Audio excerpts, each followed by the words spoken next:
Olá, saudações pessoal. Vamos dar continuidade então às nossas aulas de anatomia e semiologia. Hoje, para falarmos do nervo radial. Bom, primeiro vamos fazer uma breve revisão anatômica. Esse é um esquema do plexo braquial. Temos as constituições pelas raízes, como já vimos nas aulas anteriores. E aí temos os troncos superior, médio e inferior. E aí os troncos têm divisões, divisão anterior e divisão posterior, e as três divisões posteriores formam o cordão posterior. O cordão posterior tem um ramo direto do cordão, que é muito importante semiologicamente, que é o nervo axilar.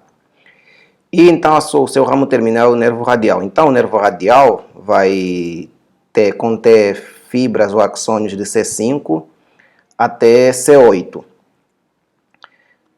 Depois da sua formação a nível da região axilar, o qual ele faz parte do cordão posterior, então ele é posterior à artéria axilar, ele tem uma relação muito próxima com o osso húmero, que é uma relação anatômica importante para depois nós vermos a semiologia. Então aqui na região, essa é uma vista anterior, aqui na região da transição da região axilar para o braço, o nervo radial transpõe três músculos consecutivamente: o subescapular, o redondo maior e o grande dorsal na sua incisão. Aí ele passa de posterior para anterior. E tem esse trajeto aqui que está desenhado, que é muito importante, que é uma zona chamada sulco espiral, em que o nervo radial tem um contato de mais ou menos uma extensão de 10 centímetros direto no osso. Aí ele vai sair de posterior para anterior e vai vir aqui para a região da fossa cubital. Na região da fossa cubital, mais ou menos 5 centímetros proximal à fossa cubital, o nervo se bifurca nos seus dois principais ramos. Um mantém-se como superficial, então é chamado de nervo radial superficial, ou em alguma literatura, nervo radial sensitivo superficial. E o outro, que é o nervo radial motor, mas que recebe o nome de nervo interósseo posterior, porque ele vai para a região posterior, passando entre as duas cabeças do músculo supinador. Aqui tem uma imagem de dissecção anatômica do nervo radial a nível da região do braço proximal. Aqui ele está entre os músculos bíceps e tríceps, então está entre a musculatura flexora e extensora, onde vamos encontrar todo o feixe neurovascular do membro superior. Aqui a artéria e veia braquiais, nervo mediano, que já estudamos, quem quiser pode dar uma olhada na aula, nervo ulnar, cutâneo medial do antebraço, e aqui o nervo radial, que fica por trás porque ele vem do cordão posterior. Essa é a imagem de dissecção anatômica da anatomia do nervo radial a nível da fossa cubital. Ele fica num sulco entre dois músculos, o músculo braquial e o músculo braquiorradial. Nesse sulco sai um nervo radial, e nessa região um pouquinho proximal, aqui mesmo, o distal, é onde ele bifurca em nervo interósseo posterior e nervo radial sensitivo superficial. Como esses músculos braquiorradial e braquial, em geral, não são muito desenvolvidos, a principal referência para a gente achar o nervo radial numa dissecção anatômica a nível da fossa cubital é mesmo o músculo bíceps. Você tem o tendão do bíceps e logo lateral ao tendão do bíceps você vai ter o nervo radial. Aqui é um esquema anatômico para mostrar toda a inervação e todo o trajeto do nervo radial. Aqui é a questão que eu comentei do seu trajeto de medial para lateral, fazendo como se fosse uma espiral, e tem essa superfície de mais ou menos 10 centímetros em que ele está praticamente encostado ao osso.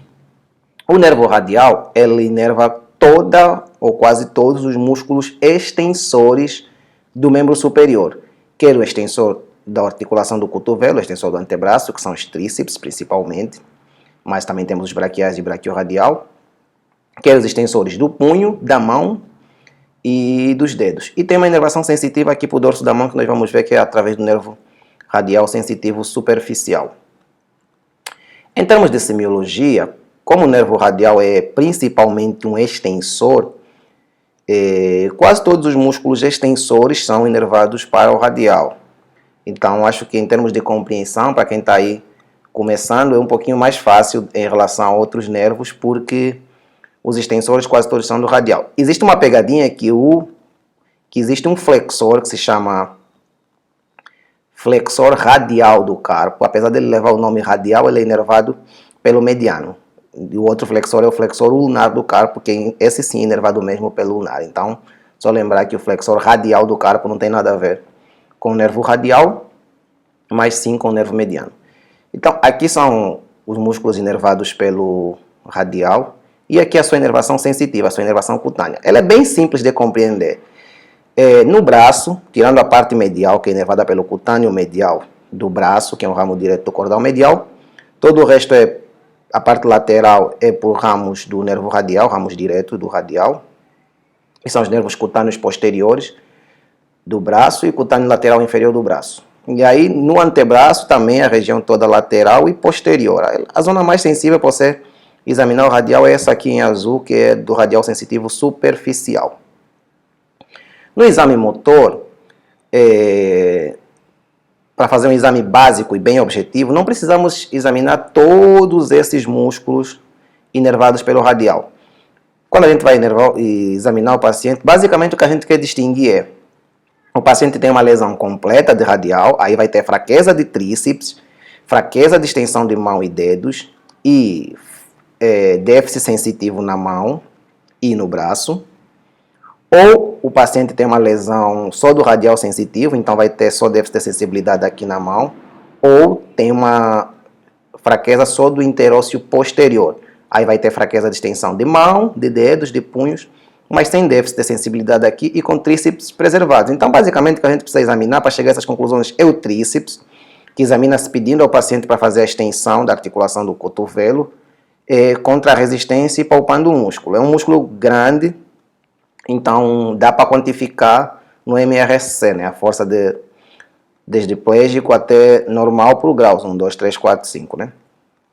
Aqui a inervação, e depois disso, se o tríceps está preservado, então quer dizer que não é uma lesão completa do radial. Aí você só quer saber se é uma lesão do interósseo posterior ou do radial sensitivo. A lesão do radial sensitivo dá dor neuropática nesse território aqui que está em amarelo, sem déficit motor.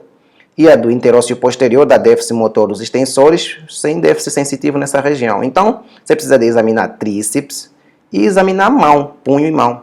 Esse vídeo aqui mostra basicamente o exame do punho e mão, extensão do punho pelo nervo radial, que você pode fazer apoiando e fazendo resistência, extensão da articulação metacarpofalangiana e extensão do punho e dedos. Não esquecer que o extensor do hálux é diferente, então você pode... Extensão do polegar, desculpa, é diferente, então você tem que testar o extensor do polegar em separado. Então, dito isso, apesar de não ser nosso objetivo, acho que vale a pena dar uma pincelada naquilo que são as síndromes clínicas, quais são as principais lesões que acometem o nervo radial. Lembrar então que o objetivo é distinguir entre lesão completa do radial, lesão do nervo interósseo posterior, ou lesão do nervo radial sensitivo superficial, ou lesão do cordão posterior. Lesão do cordão posterior distingue-se de um modo bem objetivo. Você testa o nervo axilar pelo deltoide, né, pela abdução do braço, palpando o deltoide. E se ele estiver normal, então provavelmente não é uma lesão do cordão posterior, mas sim uma lesão do radial. As principais, na prática clínica, as principais lesões do radial são essas que a gente mostra aqui nesse slide bem resumido. Como ele tem aquela extensão que eu referi várias vezes, em que ele fica em contato direto com o húmero, fraturas do húmero geralmente cursam como uma lesão do radial. Se a fratura for a esse nível, poderá ter ou não fraqueza do tríceps, mas a nível da mão vai ter uma mão caída com déficit do radial sensitivo superficial. Então isso nos faz crer que é uma lesão do radial, e pelo mecanismo fisiopatológico, pela história que o paciente conta, a gente consegue chegar facilmente a essa conclusão. Outra lesão bem frequente do radial é não só a fratura, como muitas vezes uma intercorrência cirúrgica, que é a colocação de placas e ou parafusos bem na topografia do radial, em procedimentos ortopédicos, levando à lesão também do nervo radial, do seu tronco principal, dando sintoma quer do nervo interósseo posterior, quer do radial sensitivo superficial. Outra síndrome bem conhecida é a síndrome do sábado à noite, que eu acho que vai acontecer muito quando terminar a quarentena, que é quando as pessoas saem para beber e adormecem apoiado com a região axilar na cadeira, e isso dá uma lesão do radial. Em geral é apenas uma neuropraxia, ou seja, são apenas sintomas intermitentes, geralmente mais sensitivos do que motores, bem parciais e que recuperam com o tempo. Esse mesmo mecanismo de apoio é frequente em lesão em usuários de muletas. E aí, nesses casos, é apenas tempo, reabilitação e mudança de postura. Outra lesão que pode acontecer é pelo uso de relógios apertados ou, para quem tiver problemas com a justiça, pelo uso de algemas, que pode haver compressão do nervo radial sensitivo superficial. E nesse caso, o que o paciente apresenta é dor neuropática nessa região, que se não for tratada, ou se mantiver o mecanismo compressivo, pode se tornar uma dor crônica e complicar o mecanismo ou complicar a abordagem terapêutica do paciente. Outro mecanismo de lesão é a chamada paralisia dos amantes, que é quando você dorme com um amante e vem o marido e dá uma paulada no radial. Não, não é nada disso. É quando as pessoas dormem nessa posição e em geral, um dos cônjuges apoia a sua cabeça no braço do outro, fazendo uma compressão que leva, na verdade, várias horas sobre o nervo radial. Então a pessoa acorda com parestesia, com paresia, às vezes com a mão caída. Mas geralmente também é uma situação transitória e que o tratamento é apenas uma mudança de postura, dormindo então numa posição mais adequada para não termos lesão de radial. Então, penso que são essas as síndromes mais frequentes do nervo radial. Obrigado pela atenção. Qualquer dúvida, vamos interagindo pelo Instagram e nos vemos na próxima aula.